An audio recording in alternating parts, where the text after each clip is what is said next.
Hello, everybody. Welcome to another episode of Hawk Blogger Mornings. In fact, it is a special episode of Hawk Blogger Mornings. What's become a semi-regular tradition is Jeff Simmons and I do our Seahawks Saturdays together. So happy that we could get Jeff on this week and have our weekend start off the right way. Bringing on Jeff Simmons at Real Jeff Simmons on Twitter. Jeff, good to see you, dude. How's life? I did something that was one of the most embarrassing things I've ever done in my life the other day. Okay. It wasn't a good thing. It was an old man thing. So we had someone kind of work on our house yesterday, and they were fixing something in the house. And they were there for like an hour. And then after they left, our Netflix wasn't working. I couldn't log on to the internet. Nothing was working in the house. So I called my cable company. I'm like, what's going on? Like, there's no signal on the box. They're telling me like they can't figure out what's going on. The lines aren't showing up.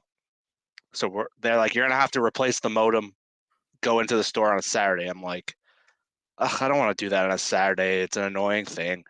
So I literally am like packing up the house to go this morning, and I'm like, I know we had the show, and as I'm putting together the modem and pulling it out, the person who was working on the house unplugged our internet. So the plug was sitting on the ground. So I spent an hour on the phone.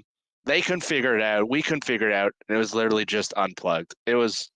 I probably shouldn't have even told anyone this story. It was so embarrassing. But was, they're like, "There's no." That's one of those situations where you are both embarrassed but also relieved. It's like, okay, well, at least it's not going to be a bigger problem than that. You got things working. Like we didn't watch anything last night. We couldn't figure it out. Uh, We were like, we go to one of our parents' houses to stay for the night. It was just like, oh my God. dude, I don't know if not watching anything last night would have been better or worse than what I did last night, which is I saw the the new Quiet Place movie with some friends, and I'm not gonna spoil anything, but I will tell you the premise. This is the God's honest truth. This is the premise of that movie. So it's the first day that the aliens invade, and it's in New York City, and the hero of the story is a young woman who has cancer, who decides that she wants to get across town during the alien invasion to have a slice of pizza before she dies with her cat. And so that literally is the premise of this movie, is dodging an alien invasion to get a slice of pizza. Now, I love a good slice in New York. I'm not going to lie. It's special, but I don't think I would either fight aliens over it or pitch someone in Hollywood that should be the premise of a major motion picture. So I don't know, man. Maybe not watching anything would have been better than what I did last night. I also, though, I did watch something else, Jeff. Something that you've been recommending. I watched a little bit of the Hard Knocks, the off-season stuff with the Giants. You've been really loving that, and so I finally like, all right, I'll push aside all the other shows that I'm kind of interested in. I'll give this a shot. I can see what you're talking about, man. It's pretty interesting. Okay, I'm glad you liked it. Like I've seen people online being like, because if you've watched the other Hard Knocks, it's kind of gotten boring, and it's kind of gotten teams to start blocking Repetitive. everything. Yeah, Yeah. repetitive. You don't see what you used to see, and it's kind of gone. This show, like the access is really interesting. But my takeaway, like watching the GM and the Giants and like his Chiefs, and funny enough, one of the guys on his staff went to the same university as me, and I went to this random Canadian university that no one on your show would ever know. And one of the guys in the front office was like a couple years younger than me at university. He played quarterback, and he's like the right hand man when the cap goes up.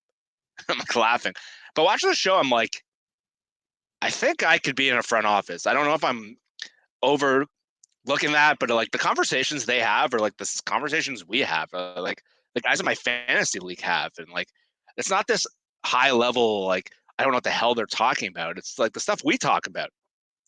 And like Joe Shane just seems like a normal guy. And like, but when Brian Dable starts talking, I cannot coach football. That's what I've learned. They are talking like a different language. Like I don't know if they're doing that just to, but he's a guy who's like taking a bad rap. He's kind of like the star of one of the episodes, and he's swearing and he's himself, and he was pretty cool. But like the access on that show, but like man, I've learned I cannot coach football. I have no idea what I'd be doing.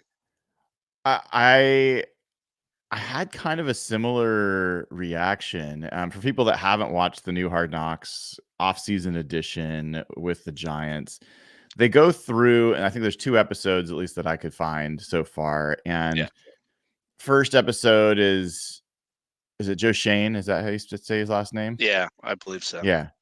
And the new relatively new GM from the Giants came from the Bills, and kind of hearing a little bit of his story, and then they kind of set up the salary cap as, this issue that they have to figure out how to spend this money that's allocated to them. And then the second episode is at the combine, and they're interviewing the quarterbacks and they're interviewing the receivers, and Dable's doing a lot of the interviews. They're also reacting to the guys doing their combine tests.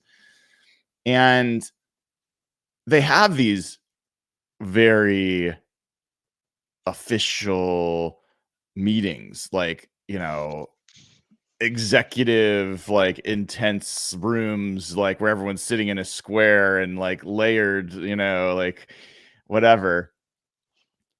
But when they speak, it's like, yeah, Devin Singletary, he's shifty, or, he hits the hole hard, like really, really basic stuff. And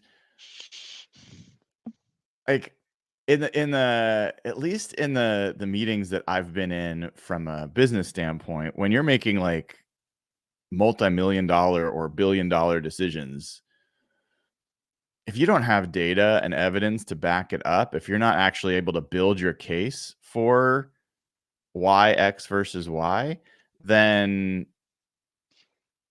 nobody's going to really listen to you. I mean, you can be a pretty compelling speaker, but that's not enough.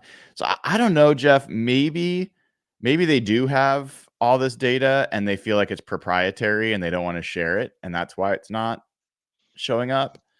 But the conversations sound like fantasy football conversations.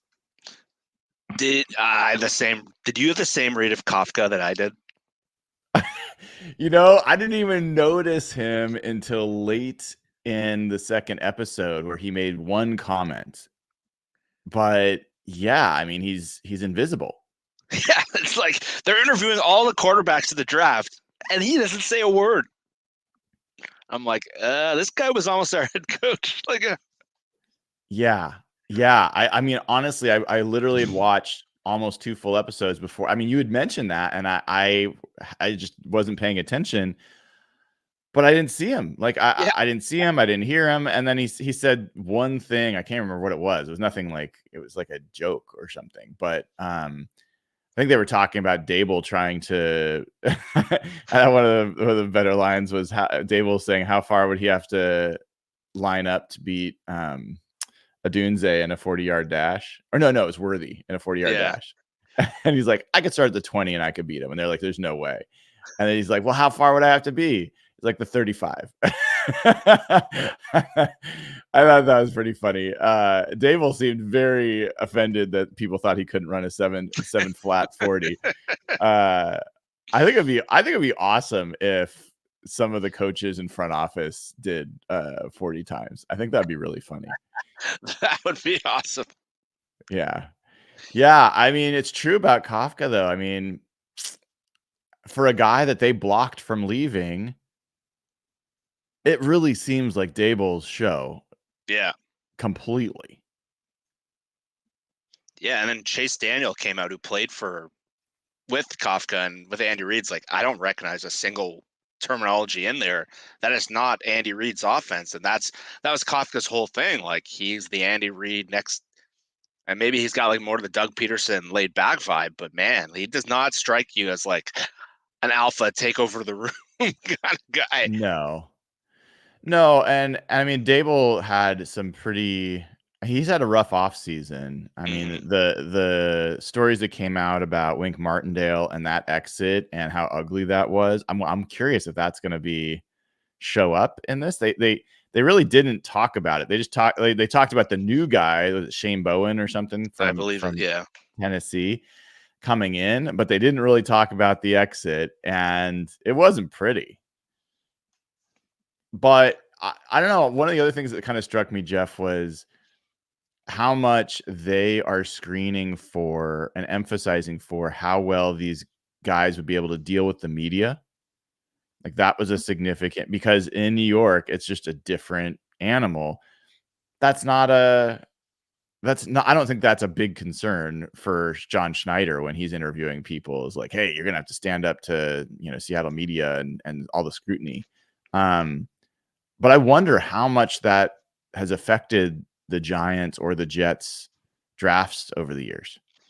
Yeah, it was interesting. And in the show, if you haven't seen it, they literally show the GM of the Giants have like a powwow with the whole PR team before he goes out and does that combine press conference. And the PR team is giving him talking points. So have you ever heard like people always were like hammering on Pete for the stuff he was saying and how he was like the master of saying nothing. And it was interesting to just watch them literally give him talking points. And then he goes to the press conference and he says exactly what they told him. So if you've ever wondered why some of these coach press conferences sound like a lot of emptiness, they have professional people, and we all know the Seahawks PR team likes to be in control of the message that are giving them these lines to say. But yeah, Schneider is like there is almost no one in Seattle asking the kind of questions that are asked in New York and the kind of hardball, and some of the guys who were asking questions of that status are no longer with the Seattle media. So no, Schneider does not have that kind of question other than like the Frank Clark post-draft press conference. That's Mm-hmm. the only thing that sort of resembled what New York people go for on a daily basis. But yeah, you have to wonder like the type of characters they bring in. Like they said, they have people like in the New York like Twitter who like analyze the body language of how they like answer every question. Seahawks Twitter is pretty twisted too. So we're certainly capable of that, but like yeah, it's a totally different animal out there. Like someone like Drew Lock is going to see like a totally the amount of reporters physically that just cover the team versus the Seahawks. It's going to look Mm-hmm. remarkably different. Were you struck at all when they were interviewing the receivers? I'm curious what stood out to you about the interviews they did with the quarterbacks and the receivers. But staying on this notion of strong-minded, sure of themselves, able to handle scrutiny. I mean, Roma Dunze just jumped off the screen in that in that like of all the interviews. I mean, he really stood out. I thought Marvin Harrison Jr. also had a good interview in a different kind of more understated way, but I had initially mocked Roma Dunze to the Giants. I'm like, I think Dunze is physical. I think he's a Giants kind of receiver. And it seems like they never even really he was never in consideration. Like it didn't seem like he was on their list so much. They talked to him, but I didn't get this sense that they were super when he was doing his testing, they weren't like, "Oh my god, I got to see everything he does." And it was funny because I had the same thing. I was like watching that show. I was like, I would have been hammering the table to draft Roma Doomsday. He reminded me of Larry Fitzgerald, just like the confidence, the sure thing, like just like what an A+ like character he is. I was shocked that they wouldn't react better to that. And they tried to kind of throw Harrison's quarterback under the bus during the interview, and he actually caught it. They're like, that was a shit throw, trying to see if he would kind of rip on the quarterback, but he actually took it pretty well. But yeah, Neighbors, like I thought Odunze looked like worlds better than Neighbors in the interview. And Neighbors was asked kind of like this bullshit question that everyone gets asked, like, how do you take losing? And he had like the most planned answer. Then they were talking off on the side, like in the box at the combine. They're like, you can't have choir boys at receiver. You need to have like a crazy guy. And it was like, well, Larry Fitzgerald worked out pretty well. Uh, Yeah. yeah, and funny enough, like throughout the offseason, like I know the Bears, they drafted Caleb. I've always thought it was a little weird. Like they did take a Dunze because of like I thought Byron Murphy would have been just the way they played defense and in the weather in Chicago being like a pass heavy offense. I never quite understood it. But then like watching this, I'm like, holy shit. this kid is like, if there was a stock on like rookies, like I would be hammering the Odunze stock. Like just listening to him talk, and you know a lot more about him than I do, but he just seems like the sure thing. Yeah, I mean, obviously not. You don't just get drafted because you're a good guy, or I mean, you you gotta have more going for Seriously. you. But he's got a lot from physical testing, from tape, all these other things. Yeah, I think the Bears got a real one for sure, and I wouldn't be surprised if he ends up being more of the leader of that offense than Caleb Williams. I mean, he's a legit dude, and I'm looking forward to seeing how that works out in Chicago. But then you mentioned the Neighbors interview. You mentioned how they asked him about losing and this kind of stuff. But they also asked him, like, how would you feel? How do you feel when you don't get the ball at the beginning of the game? And he was like, oh, it's pretty tough. You know, if I've been going through the whole week and they have all these plays for me and I'm not getting the ball, then, you know, it's pretty rough. That wasn't a great answer from my I perspective. know. Like, is that who you want to draft? Well, and that was one of the things I was struggling to match with the Giants because, and they talked about this too, was Daniel Jones is your alpha quarterback, and he's going to be dealing with Malik Neighbors, like of the three receivers, he is the one that matches the kind of stereotypical diva receiver. I don't know. Daniel Jones and Neighbors does not seem like a great match to me. And even when they're talking about Daniel Jones, they're like, we need to protect this guy. Like, he's the kind of quarterback we need to run the football with. And it's like, they don't seem very confident internally. They don't talk about him like very well in the building. They're like, we need a really good backup quarterback. And yeah, that is not the match I see working long term there. Well, and it's funny you brought that up too, because they talked a lot about, okay, hey, Daniel Jones has had 3 serious injuries in 2 seasons or whatever it is, and that's real, and you can't, like, they kept talking about it. Basically, I don't know if you got the same impression, or maybe it's just my bias. It's like, oh my God, do they regret that contract? I mean, Yeah. they just regret it. But I mean, they were, yeah, go on. Well, I was going to say, if we flip this back to the Seahawks, that was what made the Geno contract so good, because they both came out. It was the same year, if you remember. Mm-hmm. And obviously, Daniel Jones had the draft pedigree, but really, they both had one sustained year. And what made some of us so nervous, and there was debates online. I know, like Joe Fan and Evan were like, "There's no way he's going to get under like 35 million a year." They did what like the worst case scenario was for the Geno thing. They gave him the 40 million off the 1 year, and that was our, like, we would have crushed the Seahawks for that. And the Seahawks did the opposite. They took the cautious approach, and that's turned out to be one of the better value contracts, one of the only middle ground quarterback contracts, which keeps skyrocketing, which keeps lowering the value, increasing the value of Geno's contract. But that was what scared a lot of us. Like, there was a case, I don't think a good one, but there was a case for the Seahawks to sign that same contract to Geno, and that would have been a nightmare. And 40 million for Daniel Jones, man. I'll tell you what, Jeff. If you only had 2 choices, you had to pay Daniel Jones or Geno Smith $40 million for the next 3 years. Is there any question which one you'd choose? I don't know if I pay Daniel Jones 15 million. Yeah. I mean, he's a perfect fit for my dumb face theory. He's a perfect fit. I've never believed in the guy. Like, I think even Daniel Jones at his best is one of these guys that's like completely managed by scheme and coaching. And he has athletic tools, but like, he's a guy I would just never, from the moment he was drafted, I never believed in him. Yeah. So yeah, Geno 40 million in a second over Daniel Jones. Well, and how do you think Daniel Jones, I mean, he has to already know this, but they are looking in this show, like Joe Shane walks all the way across the stadium in the combine to talk to the Patriots and be like, hey, if you're even a little bit thinking of, if you ever maybe like possibly think of trading, just make sure you call us, please. Would you promise to call us? Like, it was embarrassing. It was embarrassing. And if they're that desperate, one, I mean, I still think the Patriots were silly to not trade out. I Yeah. absolutely think that was a silly thing. They could have gotten an absolute haul for that pick. But then also Joe Shane in general, like, gave a lot of beta vibes, man. I mean, like the Mhm. way he talked about being a little butthurt about the Saquon Barkley negotiations multiple times, and I don't know. I mean, I'm not sure people realize how fortunate we are with John Schneider. I think it's one of the things that people like.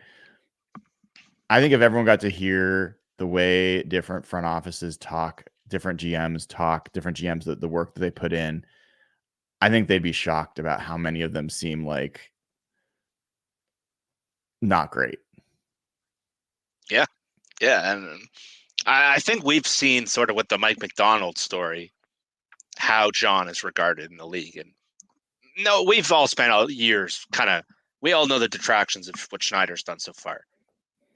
But if you look at like how a GM operates inside their building, the way, like, even if you hear like Jim Nagy talk about him, who was with Belichick and who was with Andy Reid in Kansas City, and like Schneider's held at a very high standard. And I would love to see him on a show like this. That would be awesome. I don't think it'll ever happen.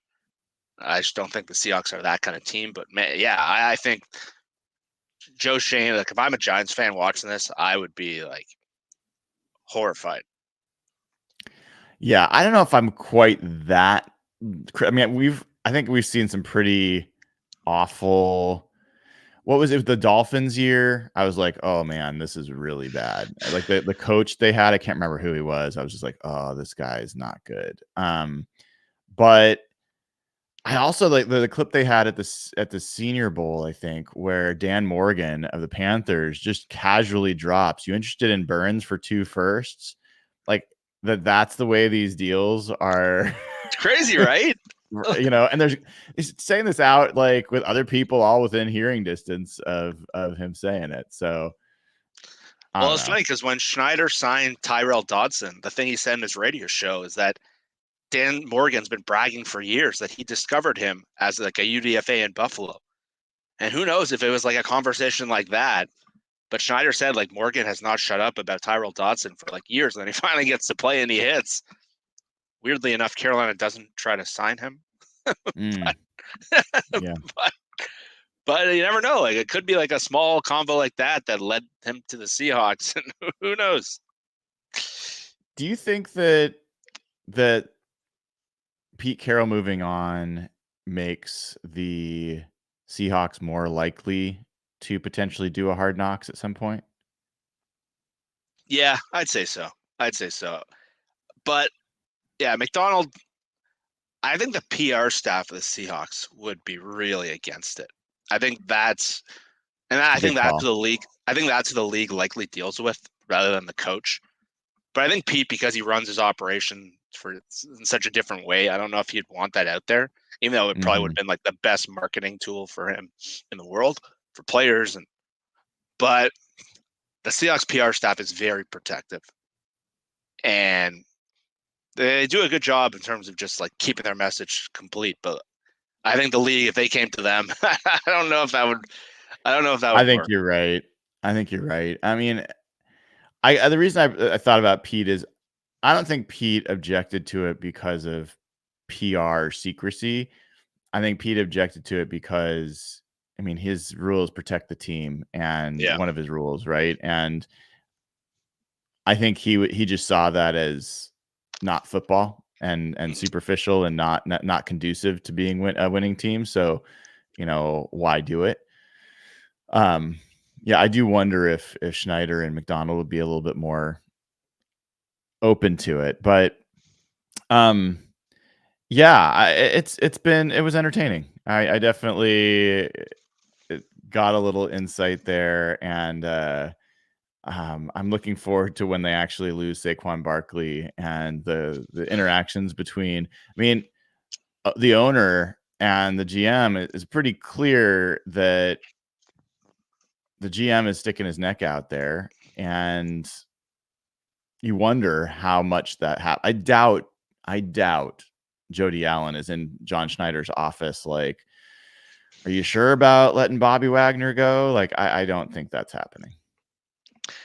And I'd say, as someone who's been in the media and covered teams up close, the one thing that most fans do not understand the impact of is ownership and how they impact decisions. Like, so many people like us or Ben Baldwin will be like, why did this team do this? And it was literally in this show, they show John Mara in the office talking about Saquon Barkley, being like, I really don't want to lose this guy. And that's the guy cutting your checks, and that's your boss. Shane, to his credit, does stand up to him. He does. Yeah. But like, there's been draft picks where I know that the owner's been in the meeting and says, I want this guy. Well, what do you do there? Like, I know Dwayne Haskins, the late Dwayne Haskins, the GM of the team, did not want to draft him. And Dan Snyder said, no, we need a quarterback. They get ripped for that pick. Everyone's like, this GM's an idiot. There's been a lot of examples like this. And yeah, I think the Seahawks are fortunate that the Allens, they are in the room in the draft now. But I think you can see from the videos we've seen, from the John Boyle articles, I think they're pretty hands off in terms of like, we're not going to demand. But the ownership did come down. They were the big reason Pete Carroll's not here. But I don't think they're dictating roster decisions. Unless it's like, do we trade Russell Wilson? Maybe they'll chime in a bit. But the Seahawks are very fortunate, dating all the way back to Paul Allen, that has never been a part of the way they do things. Speaking of ownership, one of the stories of the week, this past week, I did a show on it, and mostly just for fun, but the rumors about Jeff Bezos and the Seahawks, and it's amazing, Jeff. People really it is a polarizing topic, and people freak out about it. I mean, a big point of my show was that I don't think there's anything that's imminent, or any of these stock sales that he's doing have anything to do with buying the Seahawks. So I don't think there's anything going on. Tried to be clear about that. But there are people that are so against it. Like, oh my God, this guy can't be the owner. And I understand some of the reasons, but I'm like, who's the alternative? Like, who are the people? One of my two probably biggest criteria in what I want in an owner is, one, that they want to keep the team in Seattle. Always. And two, that they have a lot of money. Like, that they're not going to be frugal, too frugal, with the team. Bezos checks those boxes, even though Amazon is known as a frugal company in a lot of ways. Bezos has thrown a lot of money at the Washington Post. He's thrown a ton of money at Blue Origin. You know, I don't think this guy would be too worried about spending money on the Seahawks. So I don't see why it's of all the, like, you're not going to get some choir, like, a boy, perfect person to be your owner. I don't think those guys really exist. Other than Paul Allen was pretty great. Yeah, I think, if to add to your, I think the big criterion for me is you don't want someone who's too hands-on. And what happens with ownership in sports is there's a ton of people that are successful in other lines of work, and they come into sports and they try to apply the same principles. And like we see in football, especially, football is not like any other business. In any other business, you can't just cut someone if they're slightly underperforming. You don't know everyone's salaries. Like David Tepper, like super successful, one of the best hedge fund managers in the world, has been the funny thing about him is he was with the Steelers, who had probably the best ownership, and he saw how good they were. And then he came over and his ego is out of control, and he's ruined that franchise. So Tepper's been really successful. He spent money, but what you would hope with Bezos is that he would hire the right people, and he would kind of just let the money do the talking and let the GM and the coach run things the way they want. So I don't know enough about Bezos personally where I know if he can do that, but seeing what he's done with these businesses, like, and the Seattle thing is a huge deal. Like, you want someone who supports the area. You want someone who's going to put money into the area. That's what was so important to Paul Allen. The stadium, what he's done for the brand of the team. And he was the perfect owner because he stayed out of it. Like, look at Jerry Jones in Dallas. He spends money like crazy, but he's the fucking GM of the team. He's the literal GM of the team. Yeah. And so if Bezos is willing to just, like, say it's John Schneider, let John do his job and he supports him, then he is honestly the perfect owner. Yeah, I think I talked about that in the show. I think Bezos would likely be pretty involved early on. Yeah. I think he would. I think he would grill Chuck Arnold on the business side, and I think there's all sorts of innovation for NFL teams if they wanted to go after it, and I think Bezos might get involved with some of those things. I also think the fact that he's got the Amazon connection and Amazon Prime is hosting Thursday night games and he's got the Amazon connections. I think there could be things there. But the biggest thing, Jeff, that I see is I think he would get involved in the analytics side. And I think that he would potentially help the Seahawks have the best analytics organization in the NFL. And I do believe like analytics is analytics. I don't think there's a football analytics versus business analytics. If you really know data science and you understand the questions to ask and you understand what makes a good data scientist and what makes good good evidence-based decision making, I think Bezos would up any team's game in that regard. That's a place that he could immediately jump in. So I do think there's some places, but I think he'd step back after a while. He's got these other things, he's got the Post, he's got Blue Origin, he's got his yacht that he's sailing around the world all the time. So I don't think he'd be Jerry Jones level involved for sure. Yeah, Um, and that's a big deal. is there any other people that you've heard that would be rumored as potential buyers for the Seahawks? Not really. Like you hear with the Seattle sports scene, you hear a lot about like the Bonderman Group and their ties to what's going to happen with the Sonics. I know the Celtics are selling, so there's a lot of the timing of that's really interesting with the Bonderman Group coming to the Kraken, and now they're probably going to end up taking the Sonics. But I don't know if they have the NFL price point is a completely different number, and so you have to be approved by this owner group, which is Roger Goodell. I don't know if you saw this article actually. Um, Bobby Wagner spent a day last month with Roger Goodell. And apparently Bobby wants to be like the next commissioner of the NFL. There's an article, Mhm. I think I retweeted it, that he was like blown away by how well Goodell knows each like part of like the ownership group of the business. And they brought Bobby into ownership meetings the other day. They brought Bobby into all this stuff because Bobby is like one of the best aspiring businessmen in the league and his venture capital work. And Bobby actually, I didn't know this. Bobby has a really high network of billionaires that he connects with, and now he's connected with Magic Johnson in Washington. But back to what I was saying before, Goodell is very involved in who these owners are. Like his job is not the league; it's to work for the owners.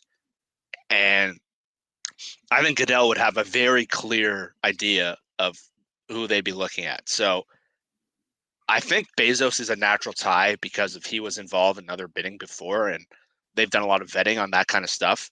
And I think Josh Harris won the Washington team over Bezos, but it's hard to see anyone else unless someone literally emerged out of the groups. I don't think that Bonnerman group is quite at the level at the NFL team. The price point of NFL teams it's probably going to be crazy by the time the Seahawks come for sale. Yeah, I mean, when I went through and looked at the sales of teams over the last few years and the values of these franchises, how much they've grown, it's pretty significant. So yeah, I think that's a flaw in some of what I hear from folks about like never Bezos. I'm like, okay, so who? And are you Who's sure got that's better? who's got $7 billion? Yeah, yeah. I don't know. I still think my best guess is that Jody Allen's going to be the owner for a lot longer than people think. I don't think you hand out a 7-year deal to a coach and then plan to sell in a year or two. I think she's around for at least 2-3 years. I think it might be longer. I think this new era of the team is sort of like she's very involved in it, and she's in the draft rooms now, and I feel like she's taken ownership. Like the fact that they fired Pete, I think that's not something they would have done if they were planning on getting out. I think it's something that I think they're just their people are really involved. Bert Cold's really involved. I think the Allen Group and the values keep going up. So like, I know there's a contractual obligation that they have to sell at some point, but I don't think it's going to be in the next year or so. I think it's going to be a while. Well, and I mean, last thing I'll say on this, we can kind of shift gears, but I I don't want. I am fine with Jody owning the team. I have no problems with Jody or Bert. But I don't want them to hold on long enough that then we get stuck with a crap owner. Yeah. Like Bezos, to me, there's a lot worse. You could do a lot worse than Jeff Bezos as an owner. You could do a lot worse for Seattle team. And so to have the richest owner again in the NFL, there were benefits of that being the case when Paul Allen was the owner. You know, I don't know if you've read some of the articles or heard some of the things about. They did some additional digging about the worst food across the NFL for the players, and the players, complaining about. And you talk about the Bengals players; they're literally like bringing in bag lunches, like packing their own foods. The And Cardinals too. it's just like it is a mind-boggling cheapness like that's out there with some of these incredibly wealthy owners, but they don't spend it and they don't treat like the Seahawks got a new stadium. The Seahawks got the VMAC was not there before. They used to be in a much smaller Kirkland location. There's a lot of upgrades. They didn't have the same travel, like the charter planes that they have come to, like all these things that were real upgrades. And there's other things which I heard something about in Atlanta. Raheem Morris has a staff of like 30 coaches, and his reason that he does that is because he expects that they're going to succeed, and he expects that their coordinators are going to get hired away, and he wants to have in-house people, which I think it makes a lot of sense. But what wasn't covered in that is Arthur Blank is writing the check for the biggest coaching staff, around, right? So you have to have owners that are willing to do that. And so, I think you could do a lot worse than Jeff Bezos. Totally. One of the other bits of news that came out this week is Jamal Adams moving on. This came out after our show on Wednesday. I signed with the Titans. It's going to be interesting when the Seahawks play the Titans in preseason and do open practices with the Titans that week. What was your reaction to the Jamal news? I was mostly relieved that the Seahawks didn't sign him. I'm happy for Jamal that he found a landing spot. Surprised that he signed quicker than Quandre Diggs.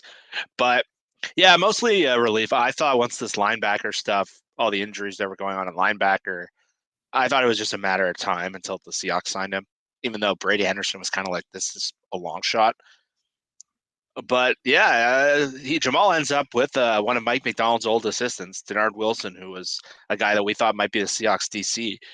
And the Titans are this weird franchise now where it's like all these players on like the last leg of their career somehow are ending up there. They're like the nursing home of NFL players, like DeAndre Hopkins and Calvin Ridley and Tony Pollard. It's like a weird operation they got going on there.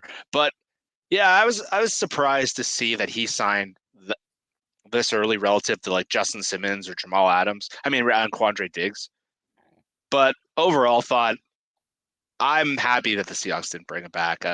As much as it would have been interesting to see him with the new coaching staff, the way the things ended last year with the whole thing with the reporter's wife and how his body looked in games and just kind of his attitude, I was done with the guy.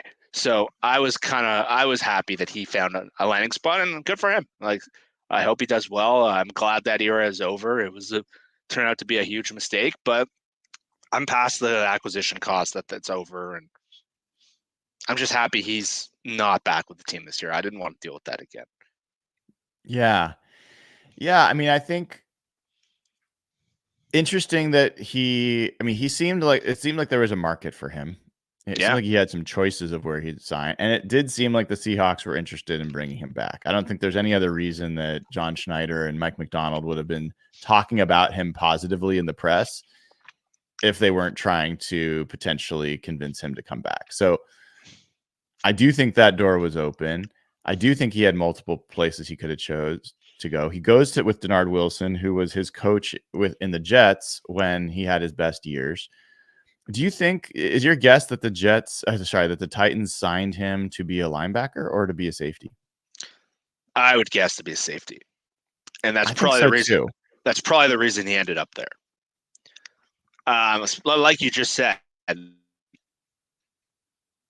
the coach who used him in his best years, I doubt he's going to come up with an entirely new position for him. I think they're going to use him exactly like they have in the past. And funny enough, the Seahawks, one of the things they've in the Pete Carroll era, one of the things they were not good at was with like chess piece type players. Their player utilization was really bad. Mm-hmm. And I love Pete Carroll for so many things, but some of the biggest acquisitions they made, Jamal, Percy Harvin, Jimmy Graham, they were unique chess piece type players that they did. And Pete always was like, don't pigeonhole guys into roles. But then they get Jimmy Graham and they try to make him a blocking tight end. And like Mm-hmm. Jamal Adams was like, Todd Bowles used him really creatively. And then the Seahawks, like one year, like, we're going to make Jamal a deep safety. We want to show that he can play coverage. And it was like, so I'm guessing he's going to be with a coach that's going to use him how he's historically been used, assuming his body can hold up. But that's why I think this new coaching staff is going to be really interesting because player utilization was Mike Macdonald's strength as a defensive coordinator. And Ryan Grubb did really, really well with that, with his wide receivers. And I was listening to a podcast actually this morning where there's this wide receiver expert. His name's Matt Harmon. He works for Yahoo Sports, and his whole brand is just charting wide receiver. And he was the one who like discovered that Tyler Lockett was good, sort of before everyone else realized it. And he was saying he studied Smith and Jigba's like usage last year and his routes, and he was saying like under the radar, his routes were really good. And he was just kind of talking about how well Ryan Grubb used his three receivers last year and how there's so much excitement for Smith and Jigba being that like Jalen Polk style. So player utilization has a potential to be way better with this new coaching staff, with Grubb, with McDonald. And I think I think that's a big factor for what, back to your question, to what Jamal. Yeah, the reason I think it's a big question relative to the Seahawks is I had done a show a while ago on what are some linebacker options that the Seahawks could look to add either via free agency or via trade. Mm-hmm. And two of the guys that I came on when I was looking through rosters were on the Titans. Otis Reese IV and Jack Gibbons are both undrafted free agent players that have risen to get starting snaps with the Titans and have flashed. Otis Reese he's a very light, I think he's like 220, 218, something like that, but very good coverage backer, really played well at the end of last season. Jack Gibbons, I think, is going to be a starter for them. So I don't think he's as much a realistic option. But then they've got Kenneth Murray that they signed. They drafted Cedric Gray. And so if they add Jamal Adams, then I'm thinking, well, maybe Otis Reese does become an option for the Seahawks. And I'm not saying that they're going to acquire one of these guys to be their starter. I think Tyrell Dodson and Jerome Baker are their starters. And I think Tyrese Knight's a guy, but they need one more. Yeah. They need one more. I'm not convinced that John Radigan and Patrick O'Connell are enough back there. So that's why I'm hoping they actually like realize or decide to try to use him at linebacker, and that makes some guys potentially expendable that could benefit the Seahawks as well. Yeah, they really need one body in there. And I know you did the show on it. Like Zach Cunningham's a guy that would be an interesting fit. But he's not like the Eagles had like the worst linebacker play in the league last year. Yeah, and the guys in free agency are the Eagles linebackers. So it's we're not gonna get fired up about some of these guys, but yeah, anything that can open up a door to a Seahawks trade a linebacker and bring in another body that can step up and play if there's an injury, or if some of those guys who already are injured get hurt again, they're one body short right now. It's so obvious. Let's take a beat just on the Adams deal that brought him to Seattle in the first place, and that really in a lot of ways set things up to be tough for him to ever really meet meet that bar. I mean, people are talking about this is one of the worst trades in Seahawks history. I think is the general perspective. I feel differently about it. But I'm curious what your thoughts are. How do you kind of reflect on that Jamal Adams deal? I always thought the price was too high, but I understood what they were trying to do. Jalen Ramsey had just gone for 2 first-round picks the year before, and that was a trade the Rams got great value. They won the Super Bowl, and Jamal was at the same kind of age level of his career. I understood, and they were at a point where like they didn't have any blue chip players on defense, and that was their only acquisition of getting one. The thing that always bothered me about the trade, and this is not to do with Jamal, I always just wondered in the back of my mind, if they called every team, and this is, I don't know if the GMs actually do this, but they called every team and offered 2 first-round picks for every team. I always wondered like who they could have pulled. Like, could you have gotten like obviously Max Crosby in 2020 wasn't what he is now, but like, could you have gotten TJ Watt or Max Crosby or a guy like that, like at a position that like, if you got an offensive or defensive lineman for those 2 first-round picks, I don't think anyone would have batted an eye. Like, I don't think Rams fans are sitting here like, if we got like TJ Watt. Well, So yeah, but you really think that would have been possible? Oh, I think you could have got a guy at that level for 2 first-round picks at that point, like Khalil Mack or something like that. Like, not him at his age, but like if you called every team, like Trent Williams went for a 3rd-round pick, something like that. Like, you could have found someone, I think, significantly better than Jamal. And that always is what bothered me about that trade. But I think the thing with the Jamal thing that makes it tough is people don't talk about it enough. The injuries really derailed him. And it was a sequence of bad luck. And like year 1, the second game of the year, he like busts his shoulder. And then at the end of the year, you remember he like separates his shoulder. He can't even raise his arm in the playoff game, and they play him in the playoff game, and he got embarrassed. And then the next year he got hurt. And then the year you're supposed to come back with the new coaches, he got hurt in the first quarter. So 2020, 2021, 2022, and then 2023, he was just a shell of himself from 3 years of injuries. They never saw like the guy they saw in the first year. He was flawed, but he was an impact player. Like, he was changing their defense when they went on that run at the end of the 2020. And the thing was, we never saw, other than that one game, honestly, in Atlanta, we never saw that player again. Like, I remember all of us coming out of that Atlanta game, which is the first game they had him 2020. He was the best player on the field. Mm-hmm. He looked dominant, and he looked like a guy who had changed their look on defense. Like, he looked like the Kyle Hamilton. And like, again, I never loved the idea of trading 2 first-round picks for a chess piece safety. For me, if I'm going to trade that kind of acquisition cost, I want like an offensive or defensive lineman that's very easy to project. So I always looked at it as they overpaid for a very unique player, and he played a violent sport, so there's a risk. He played a violent role, so there was a risk there. But when you consider the age, and he was an all-pro player at the time where they had none, I understood why they targeted him. But the whole thing always felt a little bit desperate, and that acquisition cost is where I always thought there's no way he's ever going to live up to this. Yeah, I think those are a lot of great points, Jeff. I look at that deal, and I think you hit the nail on the head with the fact that they were looking for blue chip players. And if you talk to John Schneider about that deal, what he will say is Jamal Adams is a top 5 pick level player. He was young. He was still 25 at the time of the deal, something like that. And already had been an all-pro, was generally considered one of the best defensive players in the NFL at that time, like a defensive player of the year level candidate kind of guy. And if you wanted to move up in the draft from the late 20s, which is where they had been picking, to a top 5 to get a player of that caliber, then you're going to have to give up 2 firsts. Like there's like, that is the cost of moving up that high in the draft. So I understand his mindset. And I also understand this notion of blue chip. Where I feel like they fell down was, to your point, positionally. It's like, oh, we had these 2 Hall of Fame level safeties in Earl Thomas and Cam Chancellor. That's our key. Or like,